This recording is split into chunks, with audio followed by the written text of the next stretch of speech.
Assalamualaikum warahmatullahi wabarakatuh. Salam sejahtera untuk kita semua. Kali ini kita akan bahas tentang demokrasi, ya. Ini menjadi hal yang sering diperbincangkan oleh banyak orang, ya, tentang demokrasi. Apa sih esensinya demokrasi itu? Bagaimana demokrasi itu bekerja, ya? Mungkin kita mulai dari demokrasi itu muncul, ya, ketika digulirkannya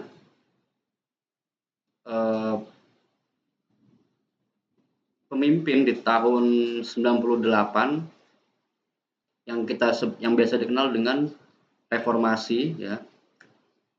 Jadi di mana dapat dikatakan demokrasi itu merupakan hal yang paling benar pada saat itu, yang membuat sistem organisasi politik dapat berjalan dengan baik. Disitulah demokrasi itu muncul, ya. Jadi secara etimologisnya demokrasi itu merupakan rakyat yang berkuasa, ya. Rakyat yang berkuasa dalam artian di sini adalah di mana konsep demokrasi itu cenderung memiliki kekuatan yang sangat erat dengan rakyat, gitu. Jadi kalau menurut Lincoln, dia itu mengatakan pemerintahan dari rakyat, kemudian oleh rakyat dan untuk rakyat. Itu konsep demokrasi menurut Lincoln.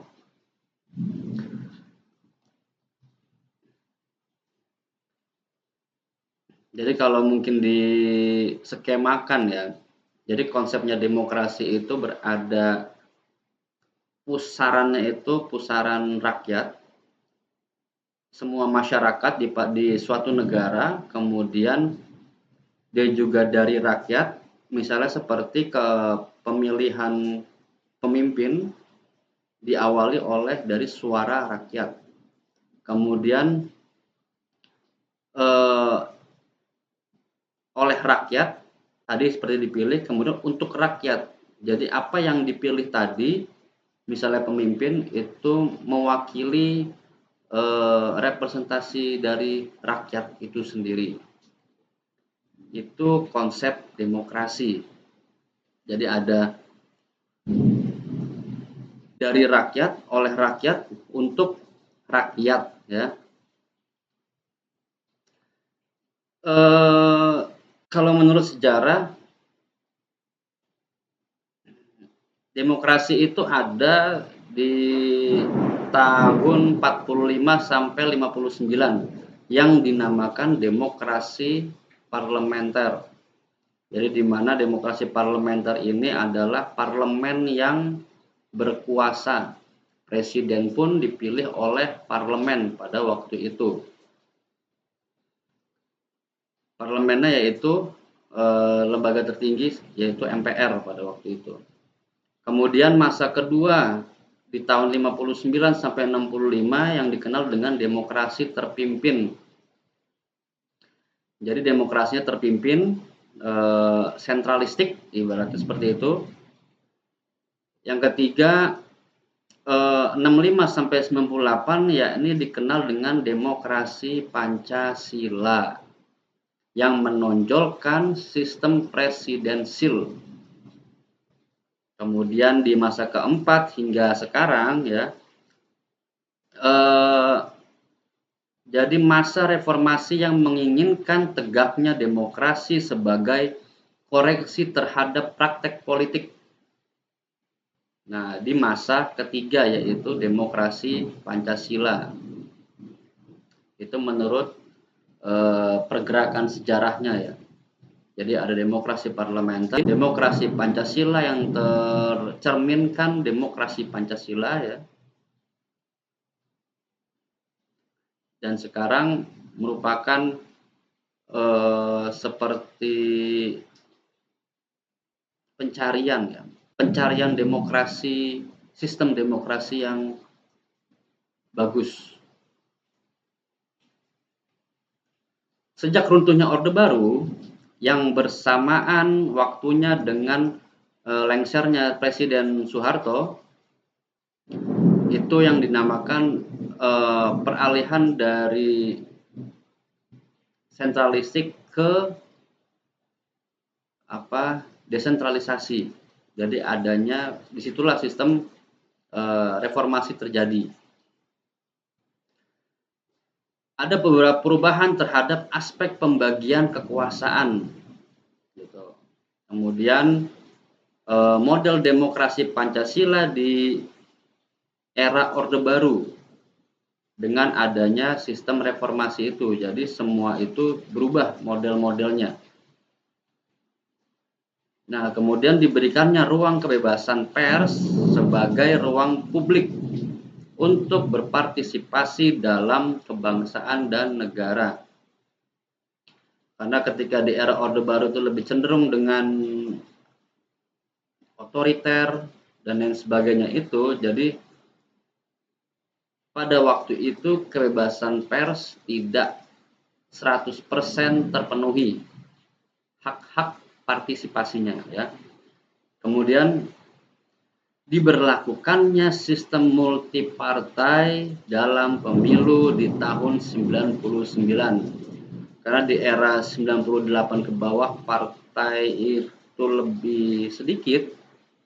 Kendati demikian, ketika era reformasi diterapkanlah sistem multipartai. Jadi ada banyak partai di situ. Jadi ketika pemilihan presiden, calonnya pun banyak.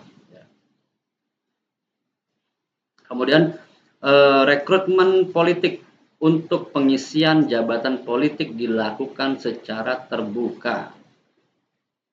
Itu beberapa hal tentang demokrasi di era reformasi itu. Kemudian secara filosofis ya, demokrasi itu merupakan sebuah ide, norma, prinsip dalam tatanan kenegaraan. Demokrasi itu dijadikan sebagai sistem jalannya pemerintahan. Kalau secara sosiologis itu juga merupakan sebagai sistem sosial. Kenapa sistem sosial? Karena disitulah rakyat terlibat langsung dalam hal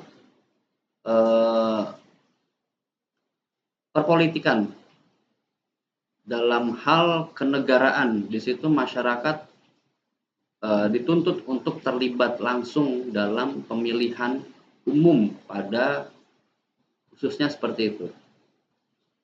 Kemudian kalau secara psikologis ya, demokrasi ini juga dapat dikatakan sebagai wawasan kebangsaan, wawasan keilmuan. Kemudian juga dia bisa berlaku pada sikap dan perilaku. Jadi dengan adanya konsep demokrasi, sikap dan perilaku masyarakat menjadi lebih wise, ibaratnya itu lebih humble, lebih mengutamakan musyawarah gitu, dalam hidup bermasyarakat. Jadi demokrasi itu dipandang sebagai kerangka berpikir dalam melakukan peraturan urusan umum atas dasar prinsip dari, oleh, dan untuk rakyat. Diterima baik sebagai ide, norma, dan sistem sosial maupun sebagai wawasan, sikap, dan perilaku secara individual maupun secara kolektif. Ya. Yang secara kontekstual diwujudkan, dipelihara, dan dikembangkan. Ada beberapa pilar demokrasi di sini. Yang pertama, demokrasi berdasarkan ketuhanan yang Maha Esa. Jadi segala sesuatu yang terjadi dalam konsep demokrasi itu dilandaskan pada ketuhanan yang Maha Esa. Itu poin pertama. Jadi di mana agama itu dijunjung tinggi oleh negara, ya. Kemudian yang kedua, demokrasi berdasarkan HAM. Konsep dari, oleh, dan untuk rakyat itu tentu saja untuk menjamin hak asasi manusia. Jadi tidak ada yang bersikap diskriminasi, bersikap tidak toleransi, misalnya seperti itu, dan menjamin hak asasi manusia. Yang ketiga, demokrasi berdasarkan kedaulatan rakyat. Yang dimaksud kedaulatan rakyat adalah sebuah sistem kenegaraan di mana rakyat itu memiliki kedaulatan berdasarkan filosofi kebangsaan. Filosofi kebangsaan maksudnya bagaimana? Berarti kedaulatan rakyat berdasarkan Pancasila. Jadi rakyat bersatu dengan satu tujuan, satu visi misi gitu. Yang keempat, demokrasi berdasarkan kecerdasan rakyat sesuai dengan amanah Undang-Undang Dasar 45, yaitu mencerdaskan kehidupan bangsa dan negara. Jadi di sini demokrasi juga berdasarkan kecerdasan atau intelektualitas rakyat Indonesia. Selanjutnya ada demokrasi berdasarkan pemisahan kekuasaan. Jadi kekuasaan itu dipisah, dicerminkan dari adanya lembaga-lembaga negara yang masing-masing memiliki kewenangannya masing-masing, tidak saling tumpang tindih.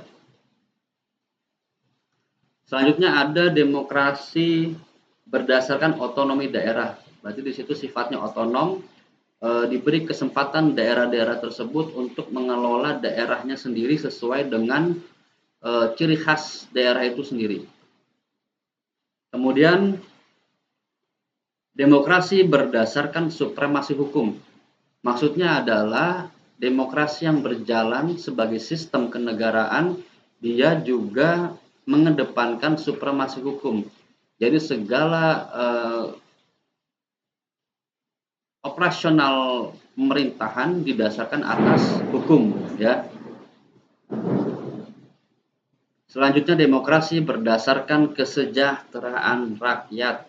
Itu poin terakhir dari konsep demokrasi, di mana kalau kesejahteraan itu cenderung ke arah ekonomi yang merakyat atau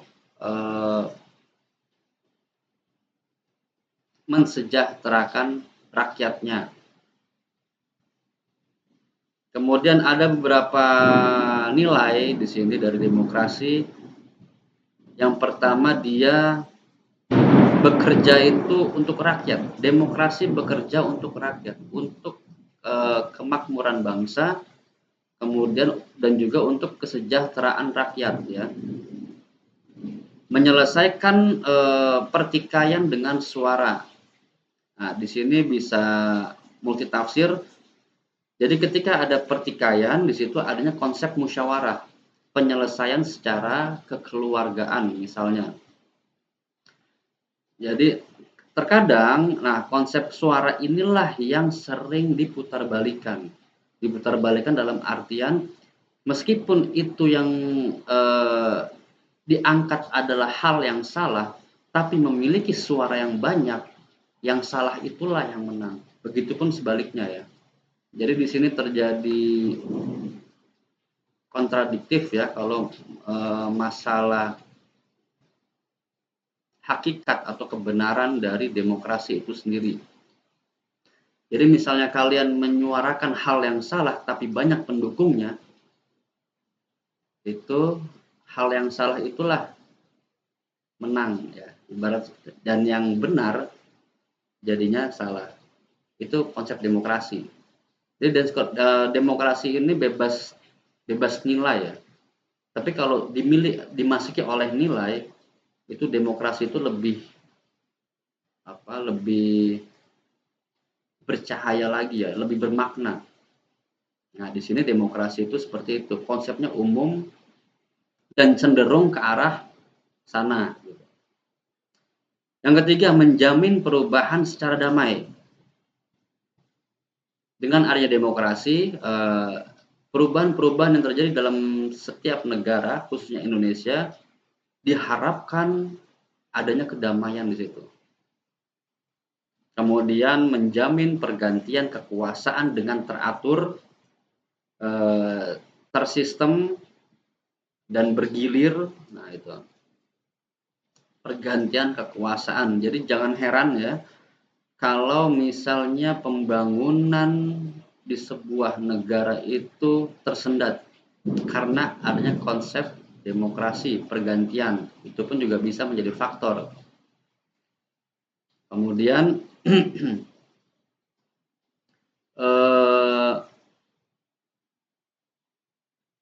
karena pada dasarnya apa ya, ibaratnya itu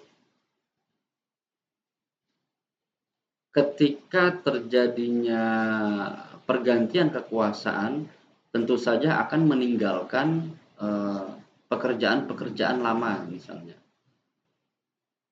Mungkin kalau kita urut dari awal sampai dengan sekarang, proses pergantian itu tentu saja akan mengalami perubahan-perubahan dari berbagai aspek, mulai dari politik, kemudian sosial budaya, kemudian ekonomi, itu semua berubah ya.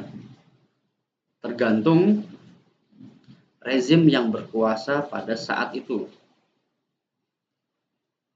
Selanjutnya ada menghargai nilai keberagaman. Nilai keberagaman di sini berarti menghargai nilai-nilai perbedaan, menghargai nilai-nilai kemajemukan, ya. Itu nilai-nilai dari demokrasi. Kemudian menegakkan keadilan, memajukan ilmu pengetahuan, kemudian kebebasan berpolitik. Jadi secara tidak langsung nilai-nilai dari demokrasi bersifat umum dan sedikit masuknya nilai atau norma. Karena ini demokrasi itu sistem ya. Dia bukan apa ya? Bukan dasar kenegaraan, tapi dia sistem jalannya negara atau pemerintah.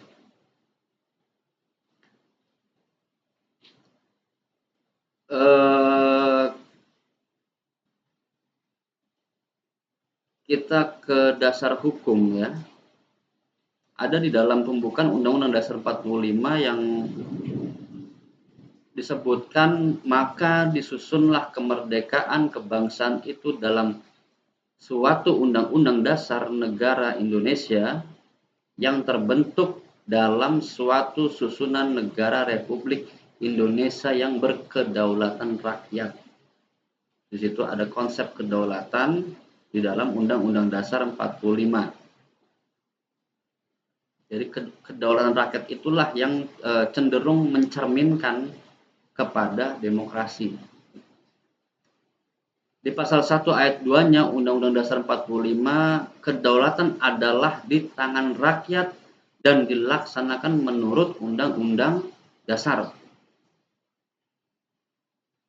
Kemudian di pasal 1 ayat 3 berbunyi, negara Indonesia adalah negara hukum. Dan di pasal 29 ayat 1-nya, negara berdasarkan ketuhanan yang Maha Esa. Oke, jelas ya sampai di sini ya. Jadi sekali lagi, demokrasi berbasis nilai-nilai ketuhanan harus dijunjung tinggi. Kemudian ada beberapa prinsip pemerintahan demokrasi ya. Kalau demokrasi itu dia cenderung adanya pemisahan kekuasaan, tapi kalau otoriter dia pemusatan kekuasaan. Jadi tinggal sebaliknya ya. Pemerintahan konstitusional yang menjamin hak asasi manusia dan membatasi kekuasaan pemerintahan. Itu kalau menggunakan sistem demokrasi. Sedangkan kalau otoriter pemerintahannya inkonstitusional, dipegang oleh pemerintah. Dia menggunakan rule of law atau supremasi hukum, tapi kalau otoriter menggunakan rule of power. Kemudian mengutamakan musyawarah dan mufakat secara damai, tapi kalau otoriter pemilihan umum yang tidak demokratis atau monopartai.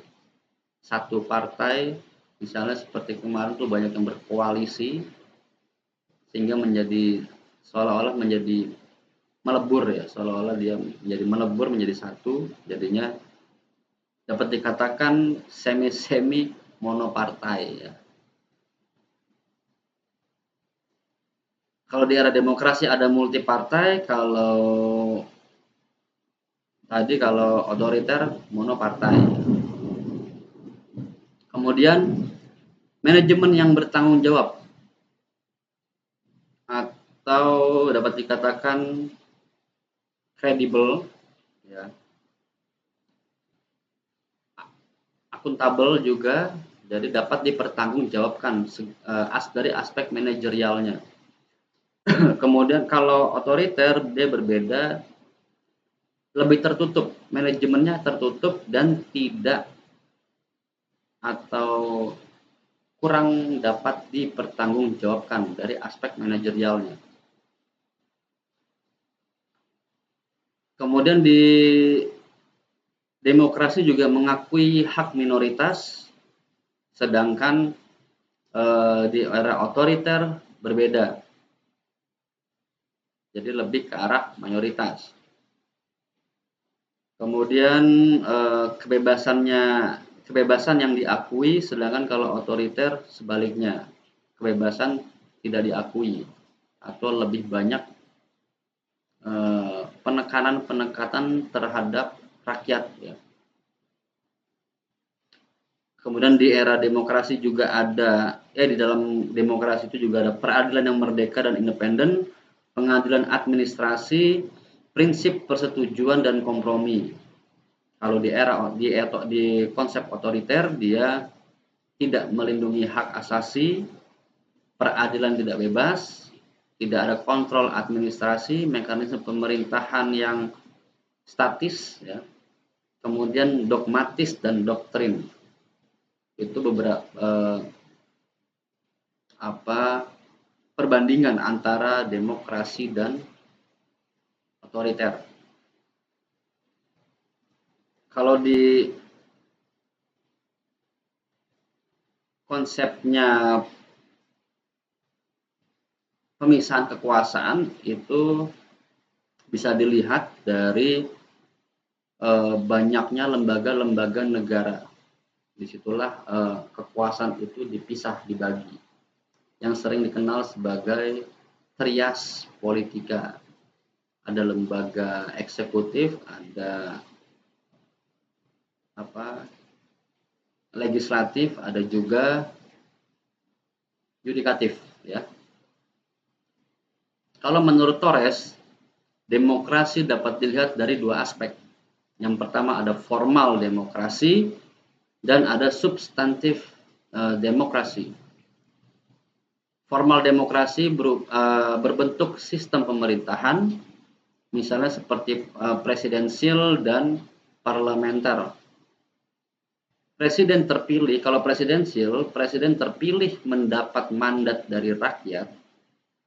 Kalau parlemen, presiden model hubungannya itu yang menyatu antara eksekutif, legislatif, dan kepala eksekutif dipegang oleh Perdana Menteri. Dan presiden pun ditentukan oleh parlemen. Itu kalau konsep presidensial dan parlemen. Di sini ada dua opsi, kalian juga bisa memilih mana yang kira-kiranya tepat gitu ya. Karena masing-masing konsep ini pun juga memiliki kekurangan dan juga kelebihan masing-masing. Kalau Contohlah kita ambil presidensil ya. Presiden terpilih mendapat mandat dari rakyat. Jadi di sini yang bermain adalah banyak-banyakan suara, tidak ke arah nilai. Ya. Mau itu jelek, meskipun suaranya banyak, tetap ibaratnya menjadi tolak ukur dan dipertimbangkan dari banyaknya suara, bukan nilai itu ya. Sedangkan kalau parlementer dia cenderung ke arah parlemen. Jadi situ ada parlemen yang cenderung bukan cenderung, yang dapat dikatakan bisa menjadi representasi dari rakyat. Jadi ada kumpulan perwakilan dari kelompok-kelompok rakyat yang duduk di parlemen, sehingga mereka yang bermufakat menentukan presiden. Itu bisa. Itu model-model parlemen. Kalau substantif itu lebih ke arah proses demokrasi itu dilakukan. Seperti apa demokrasi itu dilakukan? Menggunakan konsep musyawarahkah, musyawarah antar perwakilan rakyat tersebut, atau seluruh rakyat berpartisipasi, ya, misalnya seperti mencoblos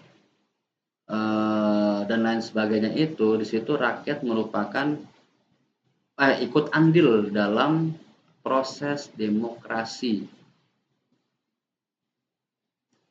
Itu yang sering terjadi dan masih seperti itu proses demokrasi yang dilakukan dalam hal pemilihan, ya, pemilihan pemimpin lah. Tapi proses itu pun juga ya sedikit lah membahas nilai itu sedikit. Karena kalau sudah masuk proses, masyarakat itu hanya ikut dalam acara ya, bukan panitia. Hanya segelintir orang yang ikut menggodok demokrasi itu. Tapi kalau kebanyakan orang itu hanya ikut dalam mencoblos. Tapi kalau proses di setelah itu, itulah yang menjadi pertanyaan sampai saat ini. Seperti apa prosesnya, apakah ada nilai di dalamnya atau tidak, itu dapat dikatakan wallahu alam lah, gitu ya. Itu dari sisi proses. Kemudian ada 4 proses demokrasi di sini. Yang pertama konsep protektif demokrasi, jadi ada kekuasaan otonom pasar, di mana proses pemilu dilakukan secara reguler sebagai upaya memajukan kepentingan pasar dan melindungi dari tirai negara. Jadi di sini demokrasi itu diprotek ya, dijaga untuk melindungi aspek-aspek yang penting, misalnya seperti ekonomi dan lain sebagainya. Jadi ada konsep protektif demokrasi.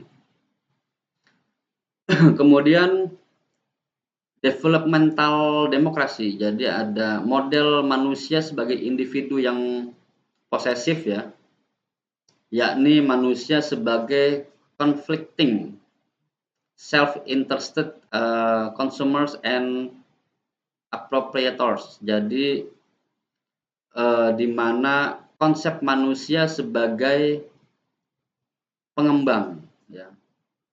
Jadi dia memiliki power dan kapasitas atau makhluk yang mampu mengembangkan kekuasaan atau kemampuannya. Di situ ada, makanya disebut develop atau pengembangan. Yang lebih sentralnya itu adalah manusia ya. Jadi model manusia sebagai pengembang atau makhluk yang mampu mengembangkan kekuasaan. Yang ketiga ada equilibrium demokrasi. Di sini lebih pengembangan nilai partisipasi dan pentingnya apatisme dengan alasan bahwa apatisme di kalangan mayoritas warga negara menjadi fungsional bagi demokrasi karena partisipasi yang intensif sesungguhnya dipandang tidak efisien bagi individu yang rasional atau partisipasi membangkitkan otoritarianisme yang laten dalam massa dan memberikan beban yang berat dengan tuntutan yang tidak bisa dipenuhi. Kemudian yang keempat ada partisipatori. Jadi kita tidak dapat mencapai partisipasi yang demokratis tanpa perubahan lebih dulu dalam ketidakseimbangan sosial dan kesadaran sosial, tetapi juga kita tidak dapat menggapai perubahan dalam keseimbangan sosial dan kesadaran sosial tanpa peningkatan partisipasi yang lebih. Ya, di sini ada pesannya di sini adalah partisipasi yang demokrasi itu yang demokratis tanpa adanya perubahan yang lebih dahulu. Jadi perubahan yang terlebih dahulu di sini bisa diawali dengan konflik. Konflik itu terjadi karena adanya ketidakseimbangan, karena adanya masalah. Sehingga konflik itulah terjadi untuk mendapatkan sebuah perubahan, ya. Itu konsepnya konflik. Jadi diharapkan mampu mendapatkan keseimbangan sosial dan juga politik. Jadi sehingga model partisipasi itu harus lebih dulu muncul, ya, di dalam konsep bernegara. Itu beberapa dari demokrasi. Kalau misalnya ada yang bertanya apakah konsep demokrasi di Indonesia ini sudah fix atau utuh, itu dapat dikatakan masih belum, ya. Kenapa belum? Karena masih terjadi adanya gesekan-gesekan yang dari banyak aspek, dari aspek ekonomi, politik, sosial, budaya, bahkan sampai menyentuh hal-hal yang sangat fundamental, yaitu agama. Tapi kalau misalnya kita berbicara untuk bagaimana demokrasi yang baik itu pun masih dipertanyakan sampai saat ini. Apakah menggunakan partisipasi tadi, apakah equilibrium, develop, atau juga protect. Karena masing-masing konsep itu juga sejatinya butuh, ya, itu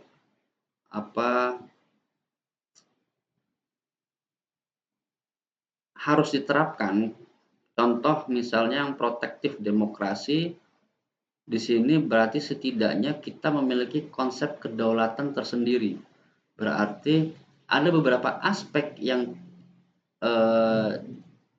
itu tidak boleh terbuka dan juga harus ditutup ketika disinyalir adanya menyentuh ke arah kedaulatan, misalnya seperti itu. Kalau dalam ekonomi pasar, misalnya seperti konsep liberal yang cenderung ke arah bebas, pasar bebas, berarti di situ harus ada buka tutup. Ada kalanya kita terbuka, ada kalanya kita tertutup. Yang tertutup itulah berarti ada hal-hal yang harus diprotek, karena itu menyangkut dengan harga diri bangsa, ya. Kalau pengembangan berarti potensi-potensi yang ada di Indonesia, misal seperti SDM, itu harus dikembangkan melalui berbagai macam aspek tadi. Kemudian kalau pluralis demokrasi atau equilibrium tadi, itu perlu adanya keseimbangan melalui participatory demokrasi. Sebenarnya ini proses yang saling berkaitan ya. Ada hal yang harus diprotek, ada hal juga yang harus dikembangkan, kemudian sehingga demokrasi yang sifatnya majemuk tadi terjaga dan partisipasi masyarakat pun juga terjaga ya, sehingga memiliki keseimbangan sosial. Nah, itulah yang perlu defrak lagi dan dikaji lebih dalam lagi, karena itu ada berbagai macam aspek ya, dan turunannya pun juga sangat banyak sekali ya. Oke, demokrasi di kali ini cukup ya, dan ini bisa ditelusuri lagi lebih jauh lagi dan bisa dikembangkan lebih dalam lagi. Oke, terima kasih. Wassalamualaikum warahmatullahi wabarakatuh.